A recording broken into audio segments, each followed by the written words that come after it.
nous sommes réunis ce matin pour échanger avec l'ensemble des sections du Forum civil dans les 45 départements du Sénégal pour échanger sur la question des flux financiers illicites, mais par secteur.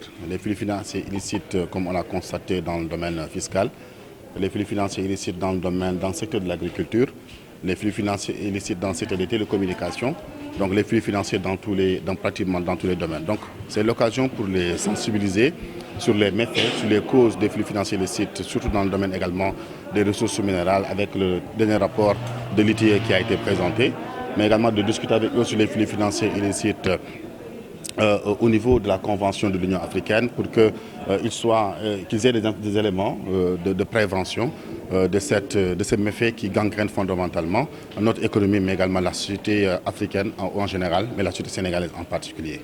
Oui, fondamentalement, le levier sur lequel on veut s'appuyer, c'est la transparence. On veut amener véritablement le gouvernement à être beaucoup plus transparent sur les exonérations fiscales. Donc, comme l'a soulevé tout récemment le président de la République en Conseil des ministres, de recadrer les exonérations. Mais également, on s'est rendu compte qu'aujourd'hui, le gouvernement, en voulant recadrer les exonérations fiscales, a également signé, bien adopté un projet de texte pour signer une convention de non-double imposition avec la Turquie.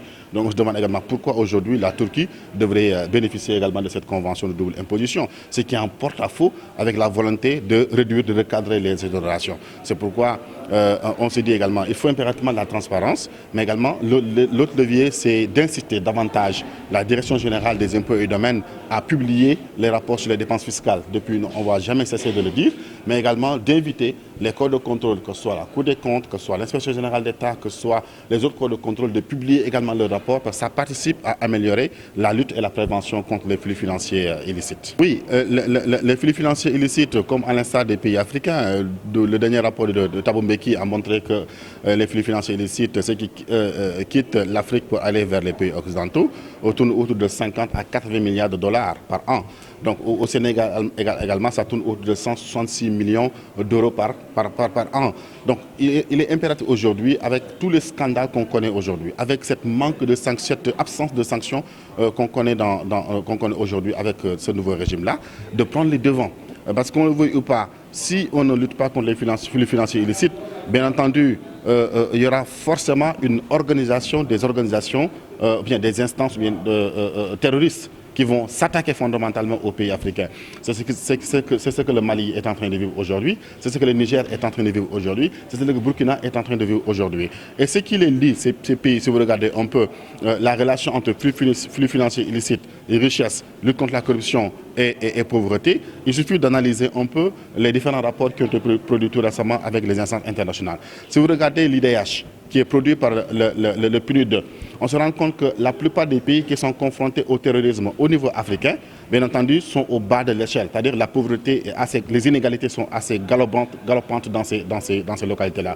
Le Niger est à la dernière place dans le classement de l'IDH avec une place de 189e place sur 189 pays. Le Mali 184, le Burkina 182, le Sénégal 166e place. Et si vous prenez également tous ces pays-là qui s'enlisent dans la pauvreté, ils sont tous dans la zone rouge, dans l'indice de perception de la corruption. Alors qu'on nous dit dans le rapport de l'ITIE que, par exemple, le domaine minier, le domaine minéral a injecté dans l'économie 122 milliards de francs CFA. Si vous allez également au Niger, ils ont, en matière d'or, ils produisent presque 45 tonnes d'or par an. Le Mali, la même chose. Le Niger, 9 tonnes d'or par an. Le Sénégal, avec les derniers rapports de l'ITE, produit au moins 8 tonnes 51 par an.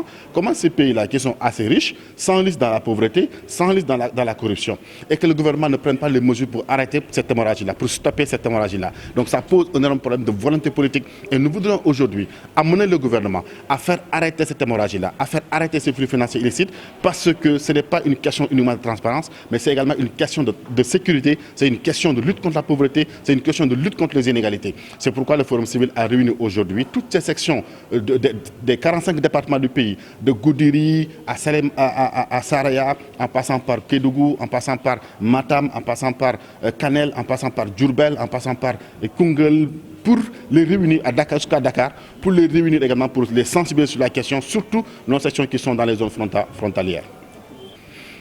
Du tout, parce que quand même, quoi qu'on puisse dire, c'est la Constitution qui est au-dessus des lois.